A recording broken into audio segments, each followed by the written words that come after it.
Abenduaren 6tik 10 zatoz Euskal Dendara. 27. Euskal Herriko artisautzaren azokara.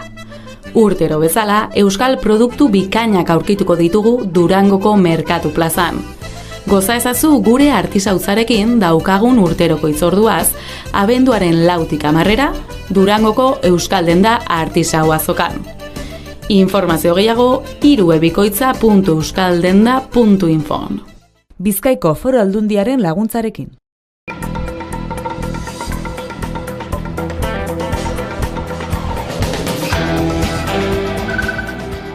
Fantasiazko mundu batean murgilduko da datozen egunetan Durangoko landako gunea. Izurria eta haren ondorioak atzean utzita aurtengo aldia erabat presentziala izango da. Landako gunea goizeko 10:00 arratsaldeko 8:00 egongo da zabalik egunero azken egunean izan ezik. Igandean arratsaldeko 6:30 itxiko ditu ateak. Beñat Gaztelurrutia Gerediaga elkarteko kudeatzailearen arabera gainera, azoka gaztea eta plurala izango da urtengoa eta askotariko estilo eta gaiak topatu ahal izango dira.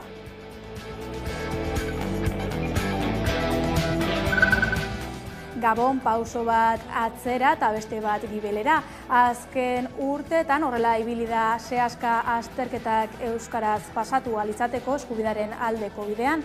Urteetako borrokaren ondotik martxoan onartu zien Frantziako Hezkuntza Ministerioak brebetako zientzietako probak euskaraz erantzuteko eskubidea eta aste batzuk geroago Bordeleko errektoretzak biltaritako gutun batean baieztatu zieten brebetak dituen 3 probetan ariketen itzulpena euskarara itzulita eskuratuko zutela ikasleek.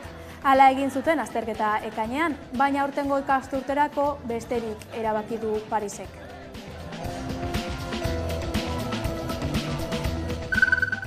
Ikasleek zientzietan, matematikan eta irakurketan duten gaitasuna. 3 urtean behin egin ohi duten legez horixe ebolatu du orain ere ekonomia lankidetza eta garapenerako erakundearen 2022ko PISA txostenak.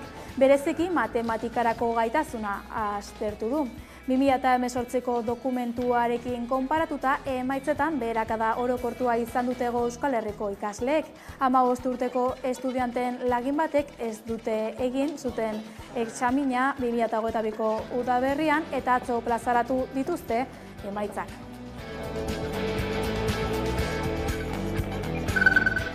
Espainiako Kongresuko EAJko bozeramaile Aitor Estebanek adierazi du Espainiako Konstituzioak ez ziola aurregin bere garaian aurrez aurre zuen erronka bati. Eta erronka horri aurre egin behar dio haren ustez. Nazio gisa sentitzen direnak estatuaren barruan nola sartu da erronka hori jeltzaleak zehaztu dutenez. Kanariar urteetan izan da gaur Esteban Espainiako Konstituzioari buruzko eztabaida batean parte hartzen. Jeltzaleen eledunak gogoraratu du EAJak ez duela Konstituzioaren alde bozkatu 1978an. Abstentzioa defendatu zuela erantsi du ez zelako aitortzen Euskal Nazioa badela. Santi Kokaren heriotzagatik epaitu dituzte 4 pertsonetatik bakarra jo du errudun herri epaimahaiak. Beste 3 absolbitu egin ditu Kokaren hilketan parte hartu zutelako frogarik ez dagoela ebatzita.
Gabon guztioi, 8:30 pasata heldu zaigu albistegiari heltzeko unea. Azoka indartsu dator, jendez bete du Durango. Gaurtik igandera, euskal kulturak amets egiteko espazio bizia izango du Durangoko 58. azokan. Sormenaren fantasiaz gozatu nahi duten guztien eskura izango da azoka eta bertara goaz orain Paul Elizondo lankidearekin. Durangoko azokak 58. edizioari ireki berri dizkioatea gaur goizan anitza eta gaztea izango den edizioa. Beñat Gaztelurrutiak hala aurreratu digu fantasia ere parte hartzaile sutsua izango dela aurtengo edizio honetan. Ateak ireki diren momentutik jendea gogotsu agertu da eta jende mordoa hurbildu da estanetara sinadurak, musika, aldizkariak eta liburuen bila. Sartu barri gagoz, eta ja fantasia liburuetan ja tope dabe. Ja liburu pare bat erosi dabez, eta fantasia danien topeten dabe, Fantasia bateko ipuinetan, bateko jolasetan, bestekin, da fantasia bera azokie bada, fantasia. Gure fantasia, da, gure gustatzen zaizkigun taldeak ezagutzea eta haiekin denbora pizkatxo bat pasatzea. Gian aurrekiko enfokaturik dauden gauzatxoak o liburuak batez ere, eta, bueno. Hombre, anitza uste dut izango dela urtero modun musika, dantza, literatura eta dana eukiko dugula, eta gaztea, esan dauen ezberak bebai, etorkizuneko gazteak ere animatzeko, ona etortzeko eta artea egiteko. Musikak beti deko leku handia hemen, eta gazteentzat bebai nahiko aukera dauz musika entzuteko. Bueno, gu izateko urtero gatozen bezero edo parte hartzaileak edo Gerniketik gatoz. Da betiko moduen hemen beti fantasia beti urtero goten da, ezta? Eta urton leloa fantasia da, baina urteroko kontua, edo, izez pedonik. Nik urtero etortzen naiz gurasoekin. Ez, urtero etortzen az. Urtero etortzen gera, eta da ikusteko, fantasio hori inguruan ze berri ekartzen duten, o ze aldaketa dago, no? Ez dut uste, ze beste gauza batzuk deko aziteko, baina gaur igual egoiz oso emongo dugu hemen. Geur deuki dugu amesa, geur egun osoa bertonik txekotan gara, eta gero ikusko da, beti, oioko ametik domekara arte, igual, suerto leke beste egunen baten bertora urratzia, eskenik Gerniketik gona, ez dugu asko bibier.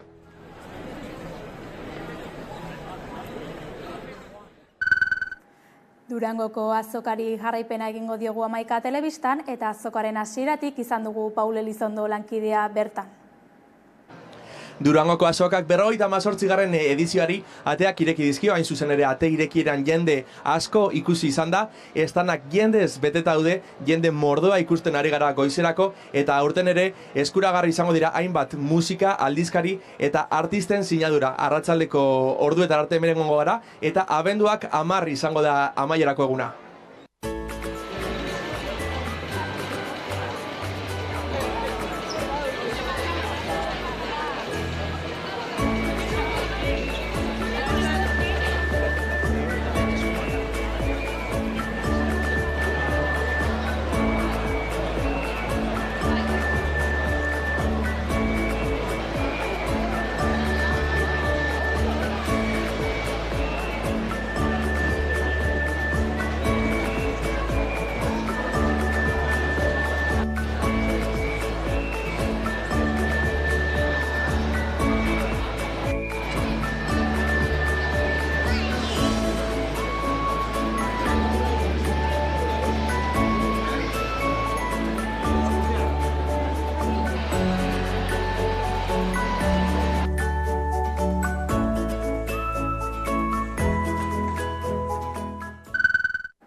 Hainbat artistekin ere bildu gara bertan, azokaren lehen orduak nola bizi dituzten galdetzeko.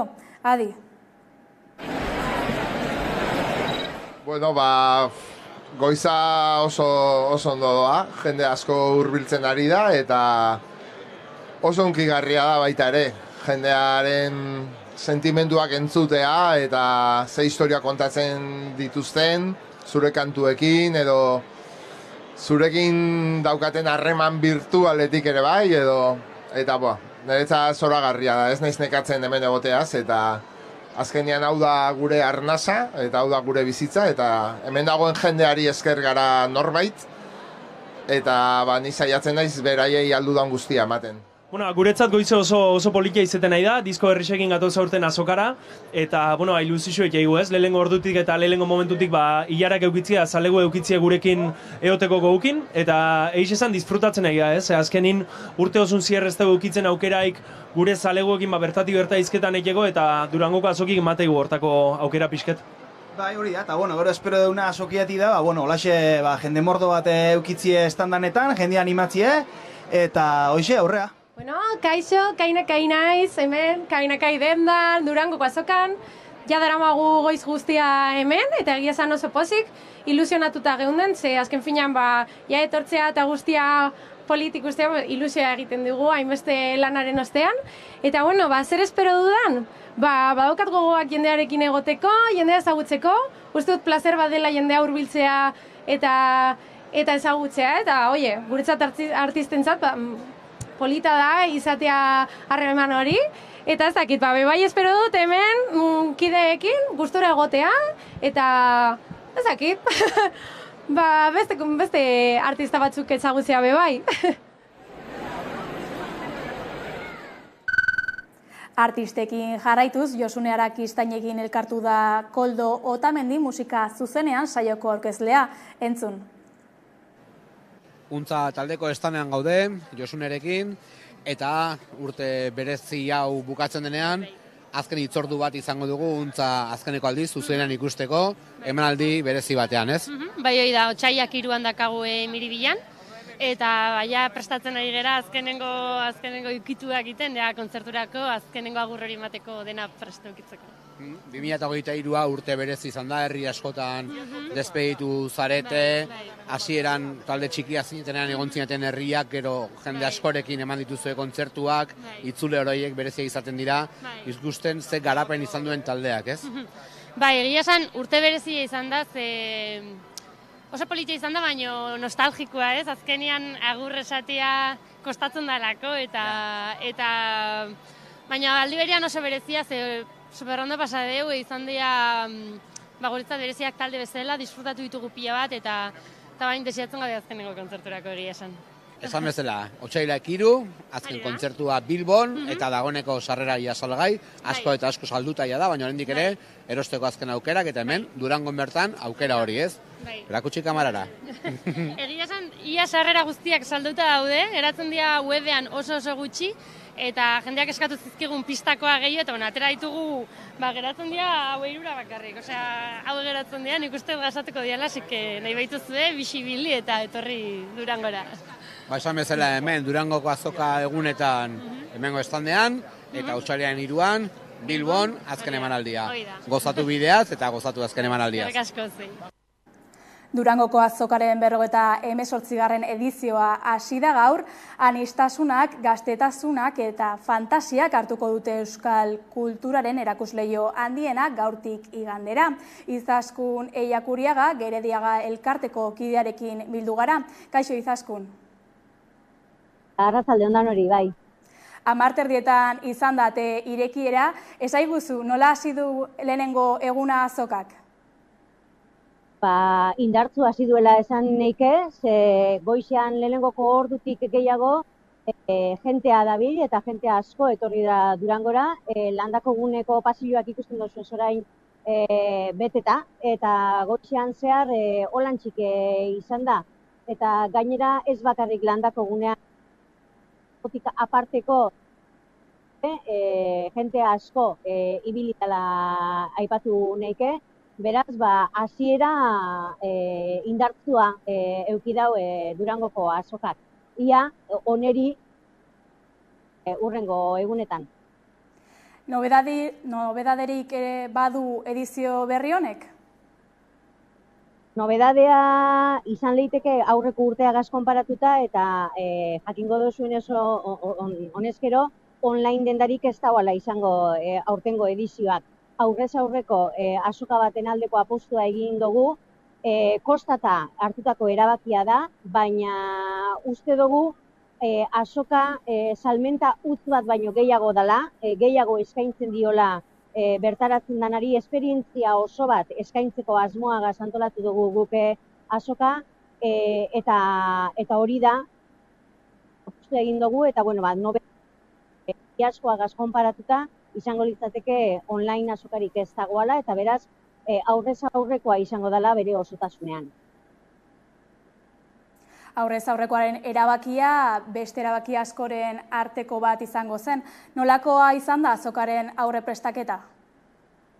Aurre prestaketa, esan behar dugu urte osoa daramagula guk edizio barria prestatzen, bat amaitzen danean bestea prestatzen hasten gara, prestaketa guzti horrek hasten dira egindanaren balorazioagaz, eta errepikatzekoak eta aldatzekoak eta guzti horrek kontutan duguz, azokaren unibertso hau osatzen daben eragile guztiena.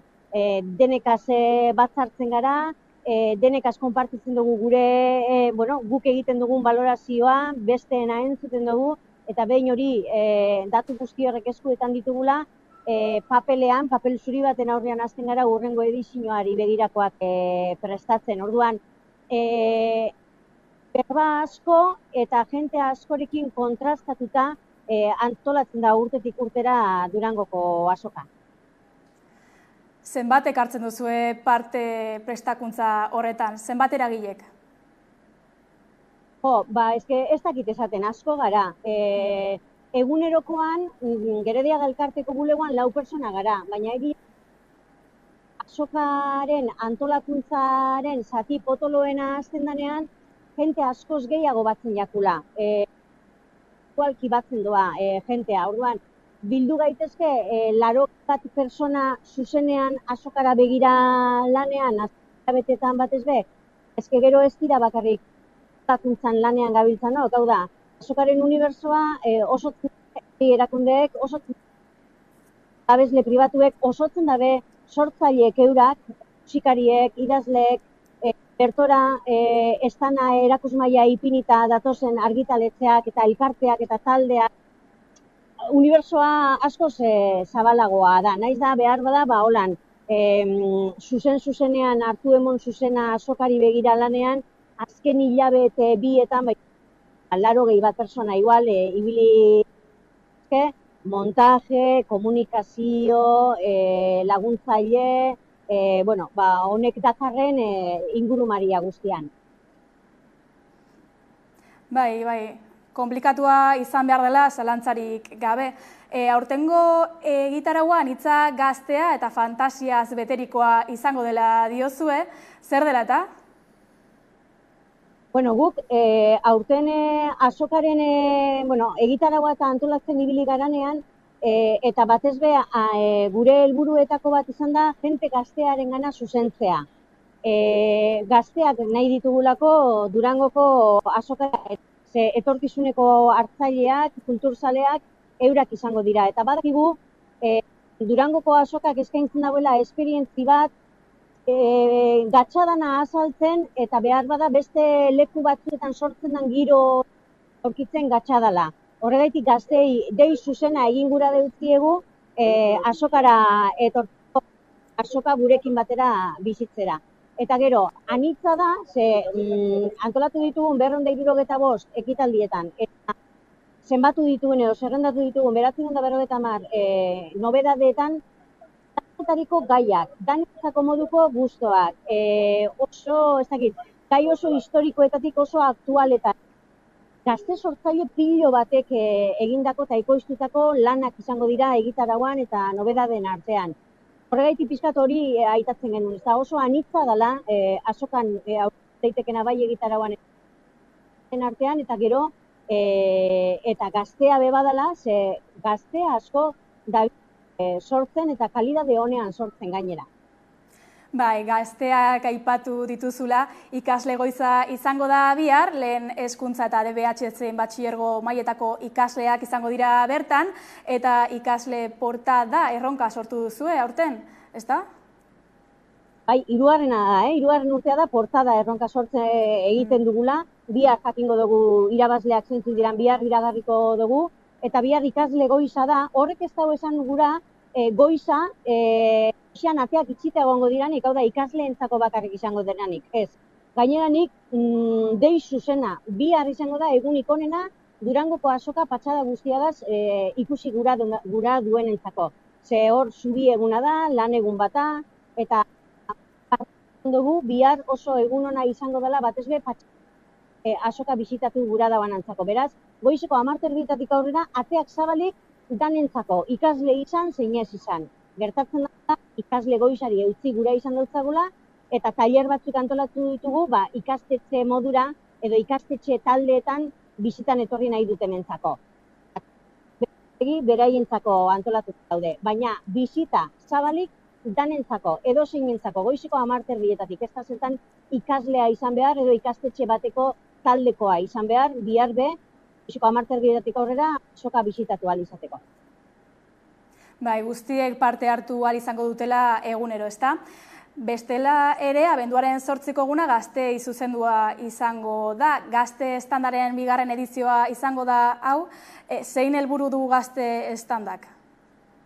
Gazte estandak daukan helburua da, lehen aipatu dudan helburu bardina. Gu gazteak erakarri gura ditugu, eta orduan egun baten, apropos, modu kontzienteago baten, gazteak protagonista diran eta gazteentzako erakargarriak uste ditugun ekitatu antolatu ditugu gune diferenteetan, beraz, gunez gune azokak gazteei zer eskainia izango du egun guztian zehar, eta gero, bi elkargune edo bi hitzordua antolatu dugu gazte horrek alkartzeko. Batetik, Baskari herrikoi bat antolatu eta Baskalostean musikatu bat izango da, pizkate Baskalosteko giroa jartzeko, eta gero ja, Baskaritakoak amaitzen diranean, barriro azokara etorri, azokako gune diferentetan egon daitekeen egitarauaz disfrutatzeko aukera izango dute, eta gero azokak guztiz ateak izten dituenean eta azokako guneetan egitaraua amaitzen denean, hau da, gabeko 10:00 aurrera,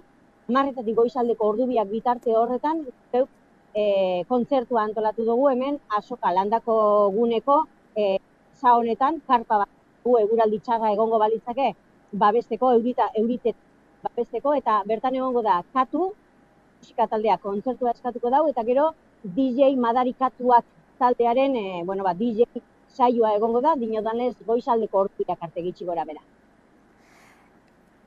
Elkarrezketari amaiera emateko azken galdera bat, balduzu azokara hurbilduko diren kulturzaleentzat gomendioren bat?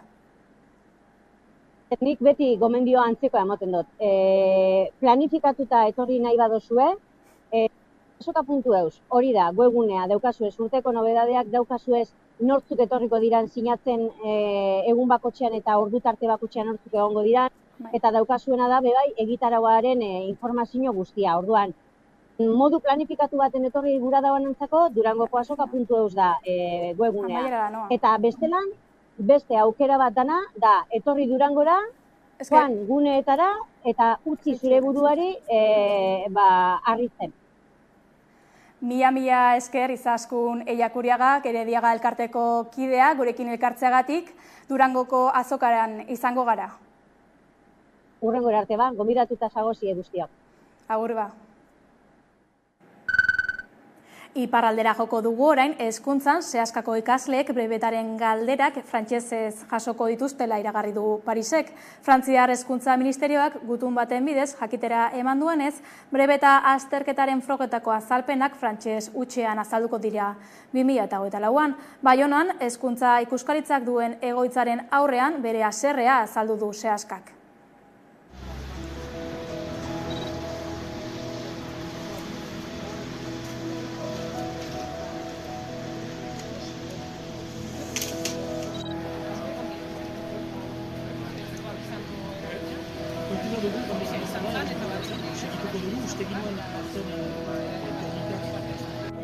Ministro aldaketa izan denetik ez dugu harreman zuzenik izan Pariserekin orain. Joanen gira, harreman horren bilat, dudarik gabe, hor badugu gutun bat prestatua eta berko ditugu solaskitak atseman Parisen. Erabaki hori ez baita bordaretik heldu, baina niduri zuzenki Parisetik, Pariseko kabinetetik, eta handa jokatzen gure hizkuntzen etorkizuna. Berriari eskatzen diegula, bai ala bai, ikasturte honetan main gainean eman dezan gogoeta hori eta gauzatu dezan ekaineko azterketentzat. Eleaniztunak dira eta uste dut traba baina gehiago eskubide urraketa larri bat dela. Gainerat justifikatzen dute hori ikasleen arteko ekitatearen izenean.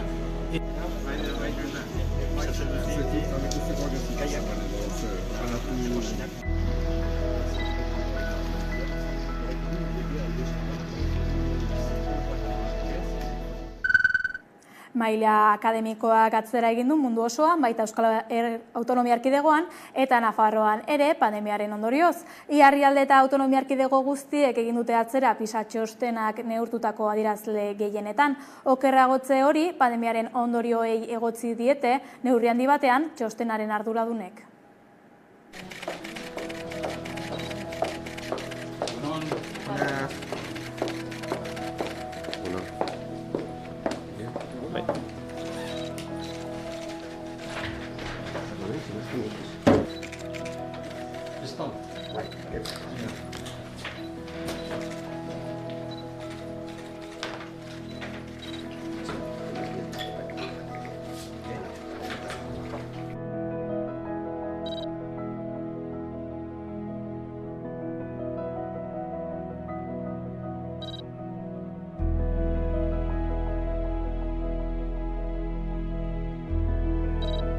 Euskadiko emaitza, Elgakoa, Espainiakoa eta Europar Batasunekoa baino altuago da. Jaitsiera orokorra izan da, baina nabarmenena Europar Batasunekoa izan da. 20 puntu jaitsi da eta.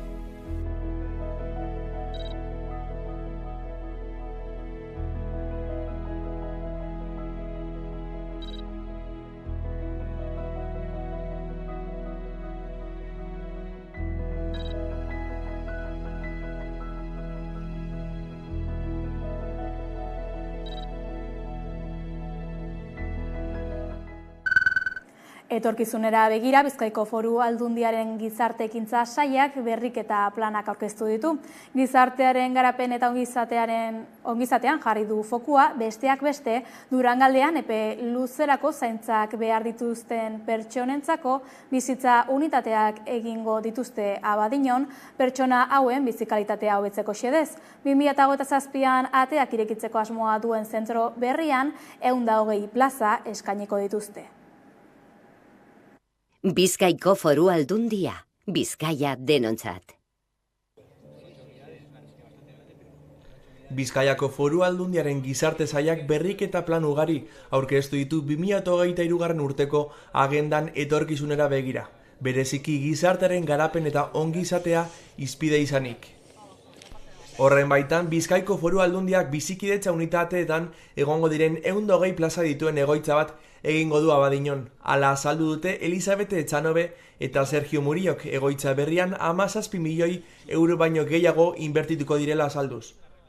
Egoitza zentro berria 2027rako amaitzeko asmoa dago, bizikidetza unitateetan antolatuko da eta plazak mendetasuna duten Durangaldeko adinekoentzat izango dira. Aurrera pausoak emoten gabiz, Bizkaiko hiritarren bizikalitatea hobetze aldera. Batez be, epeluzeko zaintzak behar da bezen pertsonen bizikalitatea hobetze aldera. Hain zuzen, gure herriko pertsona nagusien bizikalitatea hobetzeko. Horretarako, elkarlanean ari gara egiten.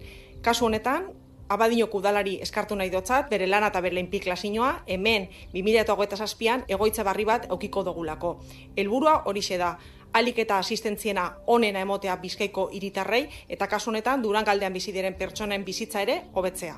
Bizkaiko egoitza sarea eraldatzen jarraitzen dugu eta kasu honetan Durangaldeko etorkizuneko eskaria ere areagotu egin behar dugunez egoitza barri bat eraikiko dugu Abadiñoko lursail honetan. 120 plaza aukiko dauz, goiti bera, bizikidetza unitatetan antolatuta, arreta personalizatuagoa izan daiten, bertako egoitza barri honetan eta Bizkaiko beste guztietan ere bai.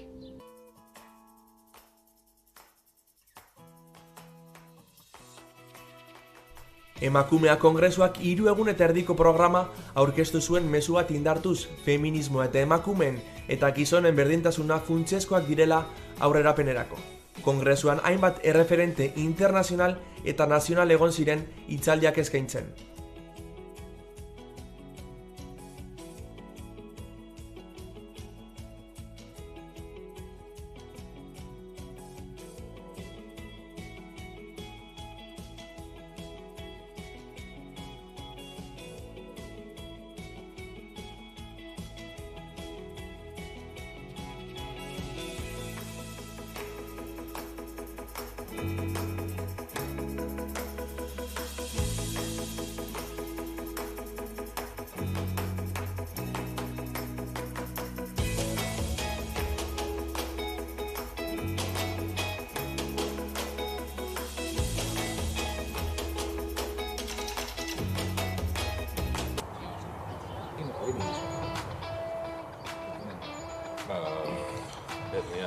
Foru Aldundiak Bizkaia lurralde ekintzailea izatea lortzeko bere apustua indartu du.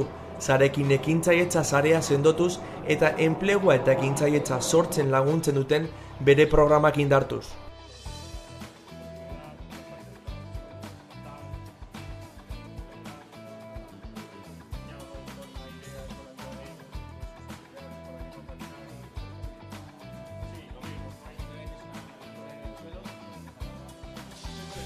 Sarekin ekintzailetza sarearen osoko bilkurak bilera batean osatzen duten eta 100tik gora diren entitate eta erakundetako ordezkariak bildu zituen, enplegu eta ekintzailetzako foru agentzia barne.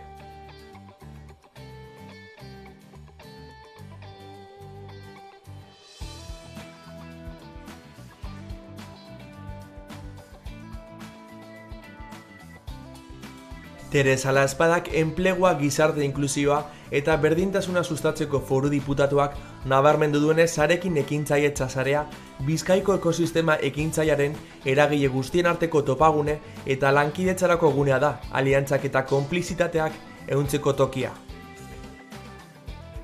Iraupen luzeko zaintzen trantsizioan pausoak emoten jarraitzen dugu.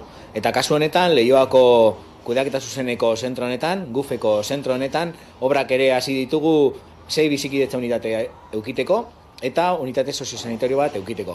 Modu honetan, Leioako zentro honek eskualdeko egoitzak lagunduko ditu, eurek ere pertsonalizazioan, arretaren pertsonalizazioan aurrera egin dagien eskualdeko erreferentzia zentro bihurtuz. Horretaz gain abian dira gizarte urgazpenerako foru erakundearen mendeko Leioako egoitza zentroaren lehen eraberritze lanak. Helburua zentroa bizikidetza unitateetan antolatzea da, arreta pertsonalizatuagoa eta komunitatearekiko eredu irekiagoa eskaintzeko. Erabiltzaile horien eskubideak eta nortasun biografikoa errespetatuz erantzuteko gauza izango dena. Leioako egoitza 6 bizikidetza unitatetan egituratuko da eta horietako bakoitzak gehienez 22 pertsona hartuko ditu. Hala unitate bakoitzak 20 logela eta unitate bakoitzean elkar bizitzarako eremu komunak izango dituzte. Sergio Muriok gizarte ekintzako foru diputatuak nabarmendu duenez, eraldaketa honi esker Leioa erreferentziazko zentro izango da Uribeko gizarte zerbitzuen sektorean.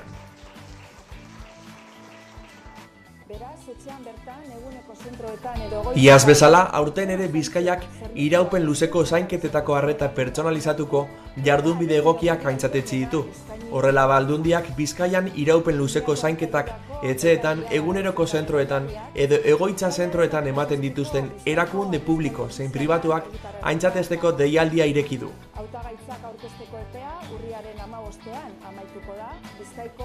Deialdiaren helburua iraupen luzeko zainketen arloan lan egiten duten eragileen arreta pertsonalizatuaren kalitate irizpideak aintzatestea, zabaltzea eta jakinaraztea dira. Hala azaldu du gizarte ekintzako foru diputatu Amaia Antxustegik. Zorionez, Bizkaian gero eta erakunde gehiago dira arreta pertsonalizatuagoa bultzatzen eta arlo horretan aurrera egiten dabizenak. Laguntza premia dauken pertsonak ardatz hartuta eta pertsona horren interesak, lehentasunak, eskubideak eta nahiak kontuan hartuta. Horregaitik, aurten be, Bizkaiko Foru Aldunditik, sari honen bidez adinekoak eta desgaitasuna dauken pertsonak hobeto zelan zaindu pentsaten dabizen profesionalen eta erakundeen lan ona aitortu nahi dugu. EUSAFE proiektua 2019an jarri zen abian eta aurten amaitu da. Proiektu honen buru izan den Bizkaiko Foru Aldundia anfitrioi gisa jardun zen proiektuan lagundu dioten eskualdekin batera, besteak beste Portugal, Eslovenia, Danimarka, Irlanda eta Alemania. Proiektuaren helburua parte hartu duten Europako 7 eskualdeen arteko lankidetza izan da, elkarrekin ikasteko metodologian oinarrituta hain zuzen. Osasungarriak eta adimentsuak diren ingurunen ikuspegi integraletik abiarazitako politikak eta ekimenak hobetzeko batik bat. Horretarako horietako eskualde bakoitzean ezarritako jardunbide egokiei buruzko esperientziak trukatu dituzte Euskal Herrian amaiera emanez. Proiektuaren ekimenak Guggenheim Museoan eta Euskalduna Jauregian eman dira. Aldundiak egindako ekarpen azpimarragarrien artean etxetik zentroak daude, hain zuzen teknologia pertsonen zerbitzura jartzeko erreferentziazko zentroak. Lurralde osoan zabalduz, mendekotasun egoeran dauden pertsonak etxean egoten laguntzeko zerbitzua eskainiz eta zaintzaileei ere lagunduz. Gaur egun etxetik zerbitzua duten 522 etxe daude. Hala ere, Bizkaiko Foru Aldundiak eguneko zentro gehiagoetan zabalduko du etxetik zerbitzua. Datorren urtearen amaierarako mendekotasuna onartuta daukaten 5.000 pertsonek eta beren zaintzaileek erabili ahal izango dute. Datorren urteko amaierarako prozesua amaituta egongo da. Gure konpromisoa etxean egoten laguntzeko zerbitzu publiko berri hau mailaka zabaltzea da. Eten barik eta plan bati jarraituz. Hain zuzen be, iragarri geinke 2024ko amaierarako Bizkaiko 11 zentrotan erabiliko dabela etxetik eredua. Doako zerbitzu publiko hau oso onuragarria da mendekotasunean dagozan pertsonei eta horren zaintzailei laguntzeko eta etxeetan iraupen luzeko arreta emoteko.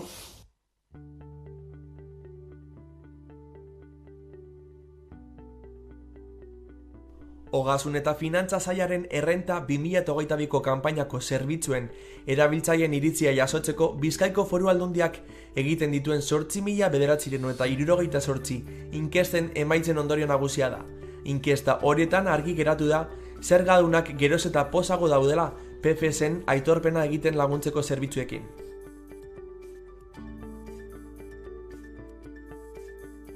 Errenta 22 kanpainako herritarren arretarako zerbitzuaren balorazioa bikainetik hurbil aritu da 8,9 puntu lortu baititu 10etik.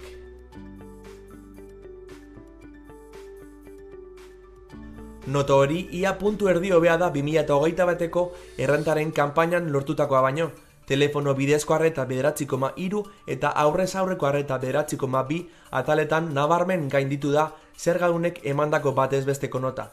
Bikain eman diote Bizkaiko Foru Aldundiko Ogasun Sailak emandako zerbitzuari balorazioan gora egin du halaber arreta telematikoa atalaren puntuazioak eta 10etik 8,2 punturaino igo da. Bizkaiko Foru Aldundiak erantzuna eman gura deutze iraupen luzeko zaintza behar daben pertsonen premia, itxaropen eta gurariei. Horize da zaintzen arloan hasi dugun transformazioagaz lortu gura duguna eta horize da hain zuzen be Elorrion sortuko diren 2 bizikidetza unidadeen helburua. Zainketak personalizatu ahal izateko gabizlanean, pertsonei inguru edegiak eskaintzeko eta euren eskubideak eta nortasun biografikoa errespetako daben atentzioa emoteko. Elorrio Laguntza Zentroak gizarte urgazpenerako foru erakundearen menpeko denak 2 bizikidetza unitate independente izango ditu. Unitate horiek zerbitzu komunak izango dituzte eta bakoitzak 25 pertsona hartuko ditu gehienez. Horrela, euren bizi proiektuarekin jarraitu ahal izango dute. Obrak aurreko egoitza fase batean, aretoan eraberritzarekin hasi dira. Egungo tamaina bikoiztu arte. Zentroko 2 solairuetan espazio handiagoak egokitzeko bertan bizi diren pertsonak era egokian egon ahal izateko. Zentroa bizikidetza unitate bihurtzeko prozesua 24 hilabeteko epean amaituko da eta 4,5 milioi euroko kostua izango du. Bizkaiko Foru Aldundiak sustatuko duen etorkizuneko egoitza eredu honek zentroa bizikidetza unitateetan antolatzea du xede. Arreta pertsonalizatuagoa emateko eta komunitatearekiko irekiagoa izateko.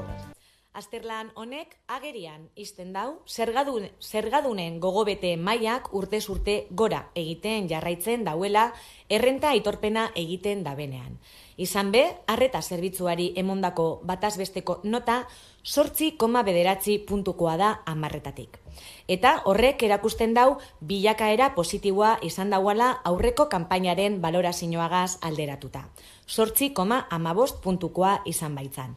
Hau da, aurten jendearentzako arreta zerbitzua bikainetatik hurbil egonda. Bizkaiko Foru Aldundia, Bizkaia denontzat. Etxe bizitzen prezioen indizearen aldakuntza tasa Nafarroan 2 puntu igo da 2023ko hirugarren hiruhilekoan, zehazki 7,6 igo da. Etxe bizitza bat jabetzan hartzea zaildu egin da aurten hilabetez hilabete eta inflazio kolpeak aretraba gehiago jarri dizkie lehen aldiz etxe bizitza bat erosi nahi duten milaka nafarrei.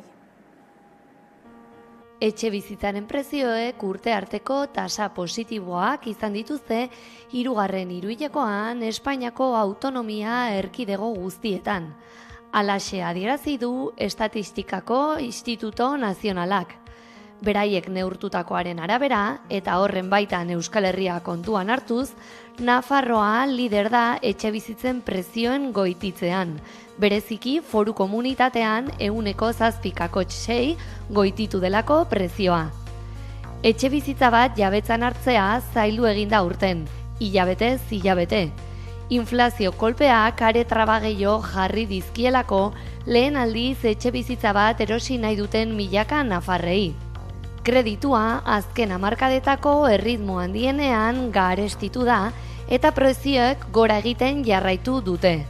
Hori guztia, pixkanaka ahultzen ari dela dirudien eskariaren eragina, oraindik ez delarik nabaritu. Etxe bizitza motaren arabera ere aldaerak izan dira.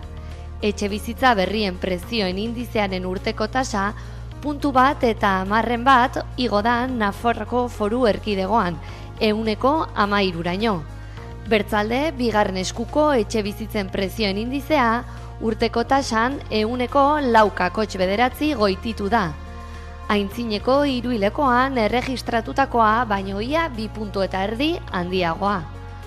Nafarroan etxe bizitza berrien batez bertzeko prezioak ez du bilakaera homogeneoa izan, eta desberdina izan da aztertutako Nafarroko toki desberdinetan.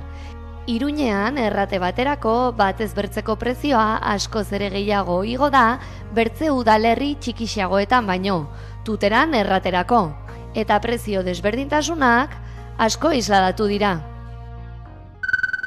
Osasungintzari begira, profesional faltaren ondorioz, bihartik aurrera Lizarraldean haurdun diren emakumeen erditzeak Iruñeko Unibertsitate Ospitalean eta Tuterako Reina Sofia Ospitalean egingo dituzte. Nafarroako gobernuak jakinarazi duenez, Lizarrako Garzia Orkoien erietxean ginekologia eta obstetrizia unitatetako 8 medikuetatik 5 falta dira.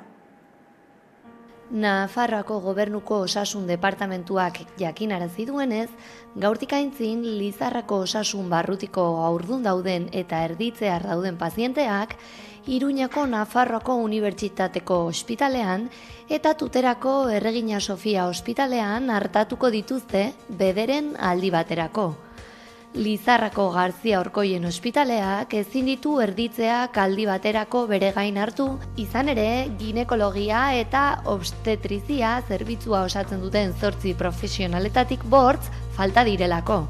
Orain arte hainbat profesionalek arrazoi medikoengatik izan duten langile falta horri aintzin egiteko, gainerako langileak ahalegin eta konpromezu handia hartu dute ginekologia guardiak borondatez betez. Baina orain ezin dute zerbitzua profesionalidadez egin eta zerbitzua berregituratzen ari dira. Horrela, epe luzean baldintzarik onenetan mantendu ahal izateko. Aldi baterako aldaketa horrek erditzei eragiten die batez ere, eta prestazio horrek egunero 2 profesional behar ditu. Horrela, Lizarrako osasun barrutiko pazienteak Iruñea eta Tuterara bideratuko dituzte. Tuterako Sofia Erregina Ospitaletik gertu bizi diren pazienteak ere ara joan ahal izanen dira, hala nahi badute behintzat. Garzia Orkoien Ospitalea berrantolatu eginen da ginekologia eta obstetriziako gainerako zerbitzu zorroa hartatzeko, eta osasun garraioa indartuko da sortzen diren leku aldaketetarako.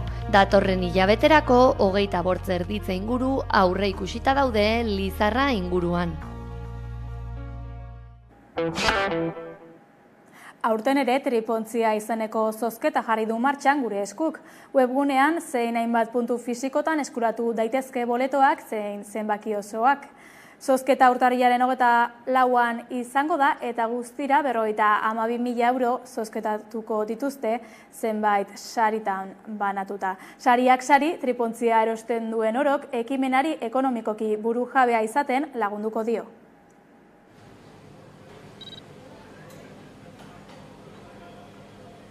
Hamar gutxi. Berriz? Ez da, nola hasten den, nola bukatzen den baizik. Hemen azu tripontziaren zenbaki oso da.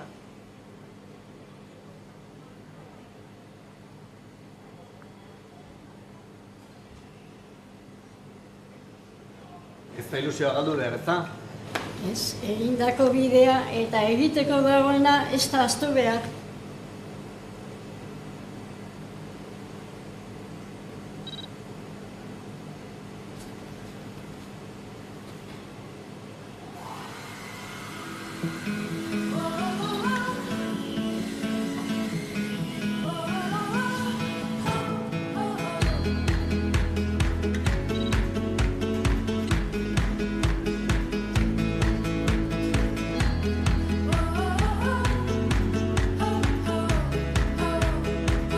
Eman niri ere zenbaki oso bat.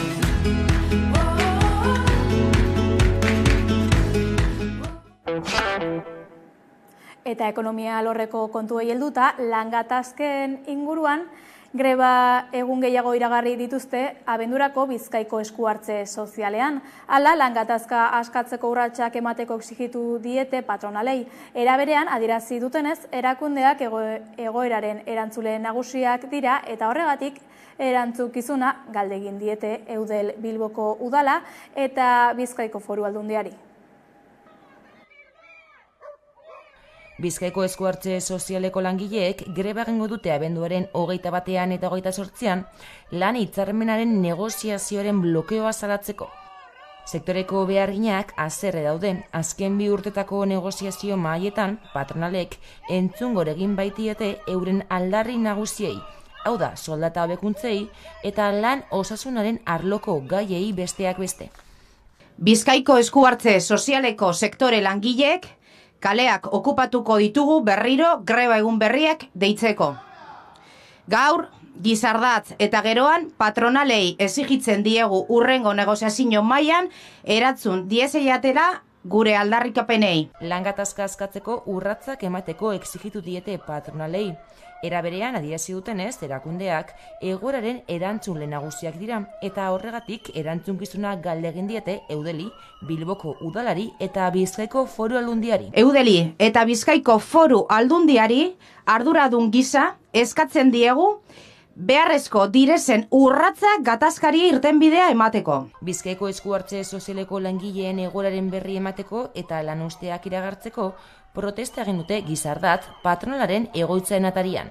Eta bertan argi utzi dute ez dutela onartuko soldatak pobretzea, ezta hitzarmenaren indarraldi luze batek haien lan baldintzak eta laneko segurtasun falta okertzeare. Horrekin batera, sektoreko langile guztiak deitu dituzte datorren astean egingo diren eskualdeko batzarretan parte hartzera.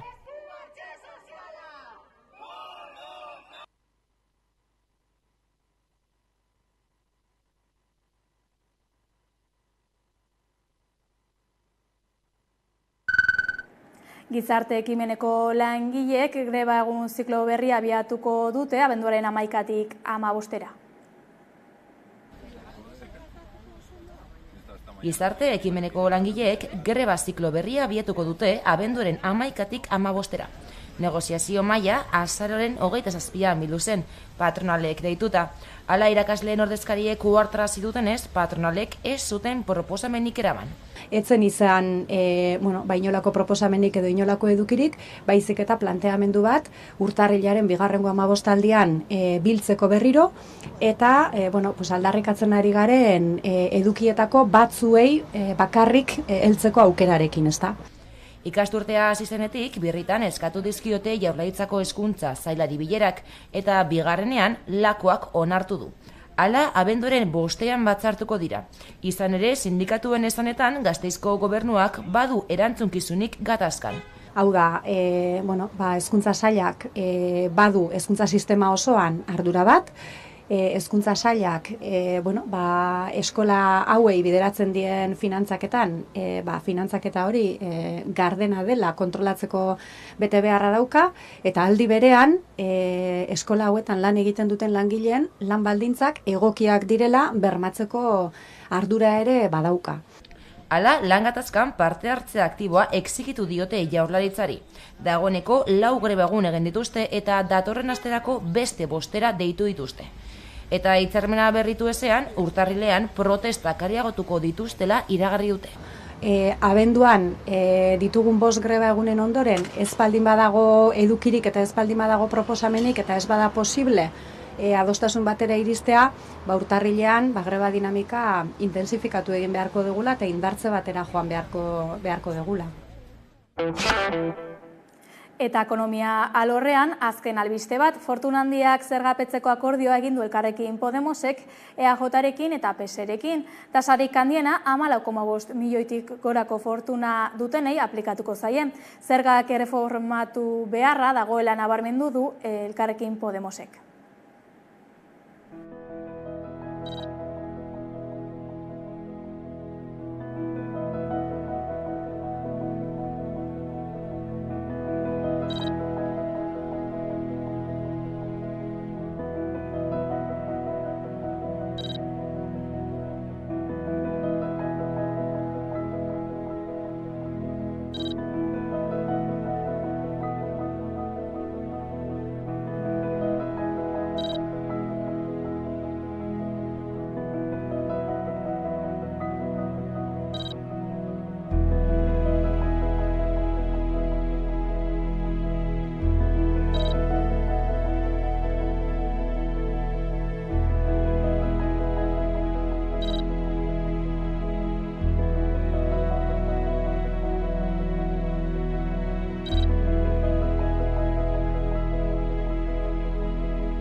Durangora goaz bueltan, baina ez uste duzuen albistearekin.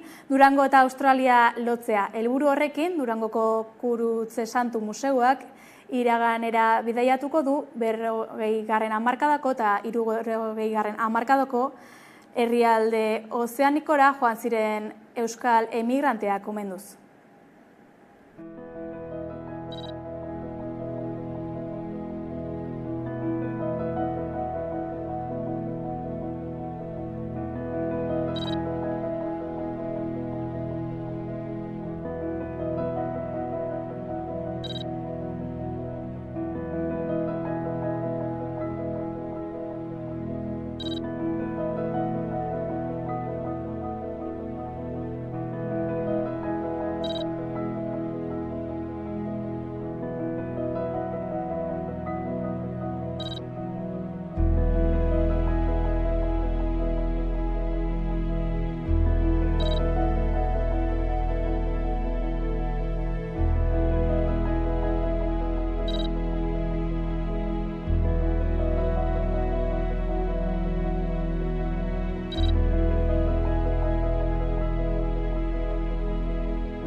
Kontzertu bakan eta aztezina egingo dute Donostian, Mendebaldeko Sahararen alde.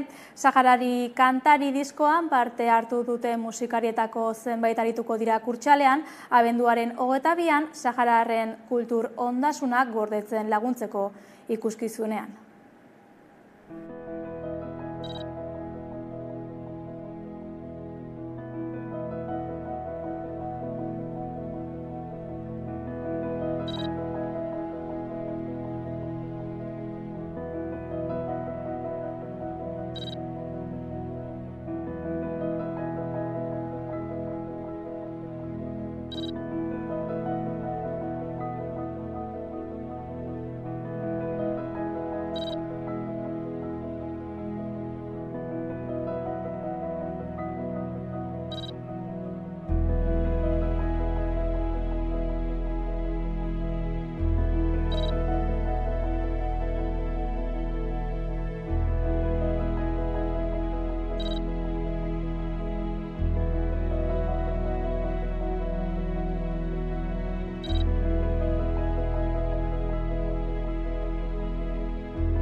Arabara goaz, 52 ardo upeltegik hartuko dute parte Gasteizeko Ardo Araba azokaren 16. edizioan. Ardoaz gain pintxoak ere izango dira protagonista. Arabako Errioxako ardoa, Arabako txakolina eta sagardoa izango dira besteak beste Ardo Araba azokako gonbidatu nagusiak. Abenduaren 6-etik 9 arte, Gasteizeko azoka enogastronomikoaren 16. edizioan 52 ardo upeltegik eta 28 sukaldeek eskainitako ardoak eta pintxoak dastatu ahal izango dira. 3 dastatze gune egongo dira. Provintzia plazan, Plaza Berrian eta Foru plazan hain zuzen. Era berean, Gasteizeko erdialdeko zein auzoetako hainbat taberna eta jatetxeek ere eskaintza eta ekintza bereziak izango dituzte egun hauetan zehar. Jardunaldi hauei amaiera emateko, Sumun bai Ardo Araba ekimena burutuko da Goiuri jauregian, non Euskal Herriko ardo berezienak dastatzea posible izango den. Ardo Arabako egitaraua online eskuratu daiteke ardoaraba.com webgunean. Eta Arabatik Nafarroara azaroaren 29an Iruñeko patroiaren eguna ospatu zen. Egunean zehar hainbat ekitaldi antolatu zituen udalak, tartean argitxo edo farolilloak zerura bota zituzten. Gaiak zeresan handia eman du. Azaroaren ondarrean ospatzen da San Saturnino eguna Iruñean, beti negu giroan. Azken urteetan, Gabonetako argiak lehendabiziko egunez pizten dituzten eguna da, eta beti zererran handia ekartzen du. Aurten bada, Gabonetako argi piztearen ohitura txikiari, are zererran handiagoa ekarri duen afera bat suertatu da. Iruñeko patroiaren ospakizun egunean argitxo edo farolilloen zeruraketa izan da hirian. Udaleko UPNek proposaturik. Ideia Baionako hiri senidetutik heldu da. Azken urteetan Baiona hiriak argazki politak utzi dizkigu. Eta beraz, Baionesek Sanferminekin egin duten kopiaren gixan, Iruñeko udalak horrelako zerbait egin dio Baionari, baina alderantziz. Argitxo jaurtiketak irudi politak utzi zizkigun beraz Iruñean, baina horrekin batera kaosa ere heldu zen. Iruñeko udalak 4.000 argitxo banatu zituen iruindarren artean, baina jaurtiketaldiaren bestara 80.000 lagun hurbildu zen. Bai, izan da, ni gustatu zai ideia, eta oso polita izan da. Bai, egon nintzen gustora, baina jenden mordoa egon zen, hori bai. Jendeketak, kaosa trafikoan eta eromena antolakuntza gutxi izan zuen ekitaldian. Polizien sindikatuak ere salatu du 34 agente bakarrik zeudela 80.000 jende kontrolatzeko, eta gainezka egin zutela. Tamainako ekitaldiak, tamainako antolaketa beharko duelako. Badira ere, ingurumenagatik arduratu diren lagunak ere. Nola esan euskaraz, por el tema residuos eta... Gauzak horrela,